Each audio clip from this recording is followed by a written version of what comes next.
اللہ کی عظمت. اللہ کون ہے؟ اللہ اکبر.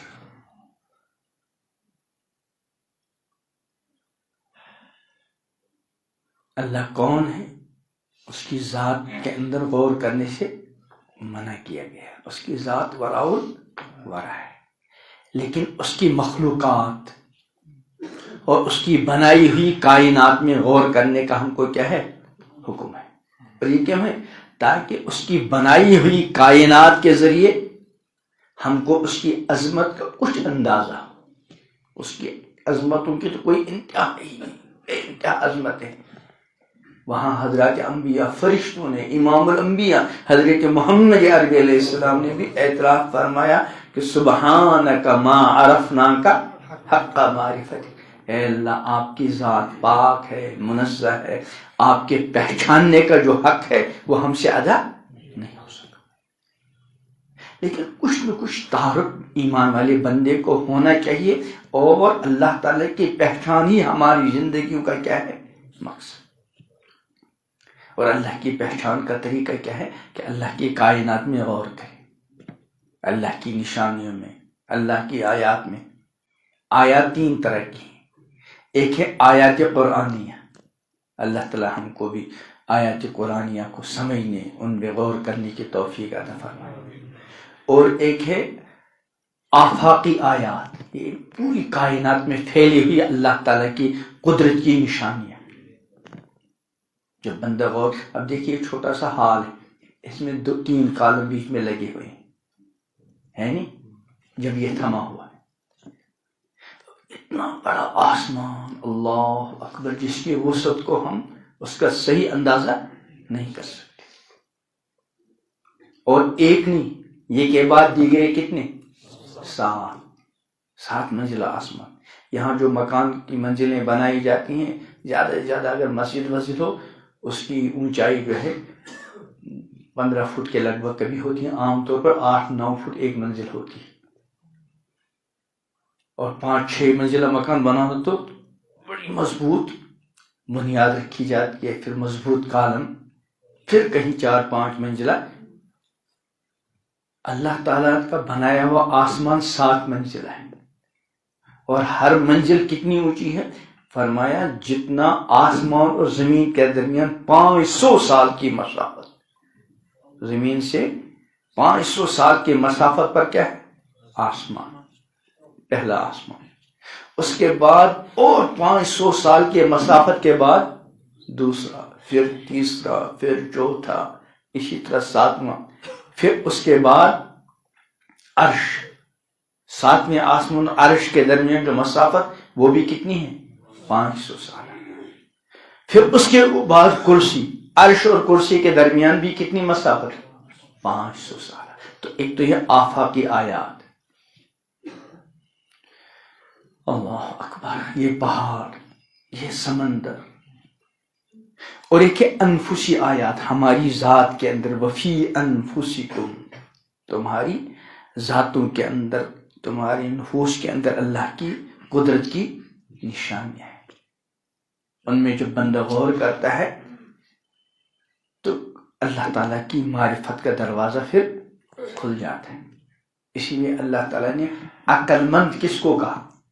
فرمایا انما یتذکر اولو الالباب. نصیحت حاصل کرتے ہیں صرف عقل والے. عقل والے ہی نصیحت حاصل. عقل والا کس کو کہتے ہیں؟ ایک تو ہمارے یہاں عقل مند ہونے کا معیار لوگوں کے ذہن میں الگ الگ ہوتا ہے، لیکن اللہ تعالیٰ کے یہاں عقل والا کون ہے؟ اولو الالباب. تو انما یتذکر اولو الالباب، نصیحت حاصل کرتے ہیں عقل والے. ہیں کون؟ فرمایا جن کے اندر 2 خوبیاں ہیں. پہلی خوبی کیا ہے؟ الذین یذکرون اللہ قیاما وقعودا وعلی جنوبہم، جو اللہ کا ذکر کرتے ہیں، اللہ کو یاد کرتے ہیں، اللہ کو یاد رکھتے ہیں، کھڑے کھڑے، بیٹھے بیٹھے، لیٹے لیٹے. ایک کام. اور دوسرا کیا؟ وَيَتَفَكَّرُونَ فِي خَلْقِ السَّمَاوَاتِ وَالْأَرْضِ، اور غور کرتے ہیں، فکر کرتے ہیں آسمانوں اور زمینوں کی پیدائش میں، تخلیق میں. کون ہے وہ ذات جس نے اتنا عظیم شان آسمان بنایا؟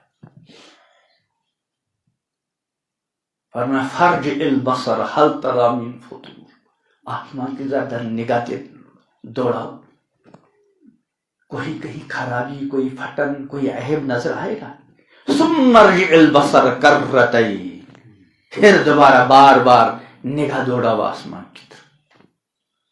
فرجع البصر کرتین ثم ارجع البصر کرتین ينقلب الیک البصر خاسئا وهو حسیر، تمہاری نظر تھک مان کر عاجز ہو کر آئے گی لیکن کسی طرح کا کوئی عیب نظر نہیں آئے گا. جب سے بنا ہے اور کب تک رہے گا اپنی حالت میں.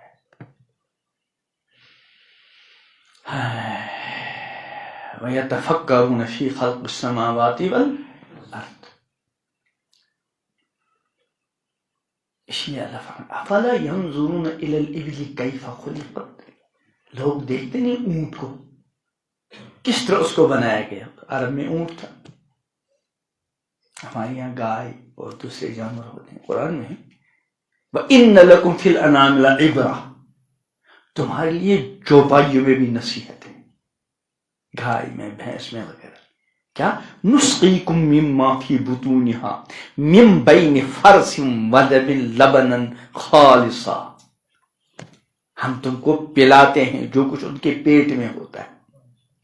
من بین فرث ودم، خون اور دودھ کے بیچ میں، خون اور گوبر کے بیچ میں. لبنا خالصا، نہ گوبر کا کوئی اس میں اثر اور نہ خون کا کوئی اثر. ہم کھاتے پیتے ہیں لیکن بس اندھوں کی طرح. اس لیے فرمایا فَلْيَنْظُرِ الْإِنسَانُ إِلَىٰ طَعَامِهِ، انسان اپنے کھانے پینے کو دیکھے. کھانے پینے کو دیکھنے کا مطلب کیا ہے؟ غور کرے. اَنَّا صَبَبْنَا الْمَاءَ صَبًّا، ہم نے کثرت کے ساتھ بارش برسا دی.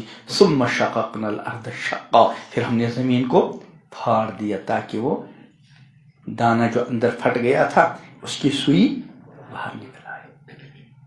فانبتنا فیہا حبا، ہم نے اناج اگایا.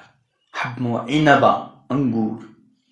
فانبتنا فیہا حبا و عنبا وقضبا وزیتونا ونخلا، مختلف قسم کے پھل فروٹ سبزیاں کیوں اگائی؟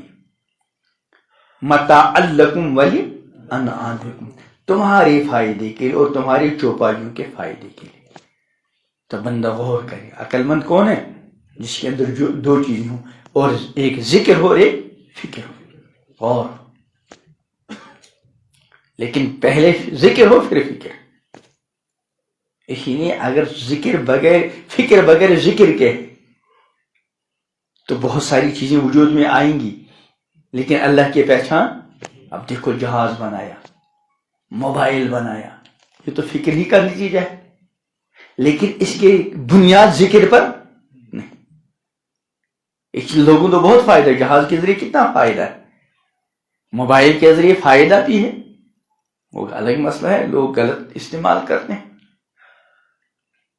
لیکن موبائل بنانے والے کو خود کچھ نہیں ملا، جہاز بنانے والے کو کیا ملا؟ لوگوں میں ایک تعارف ہو گئے. چونکہ یہ فکر بغیر ذکر کے. ڈاکٹر فکر کرتا ہے انسانی باڈی، انسانی وجود کے اندر، لیکن ذکر کے بغیر.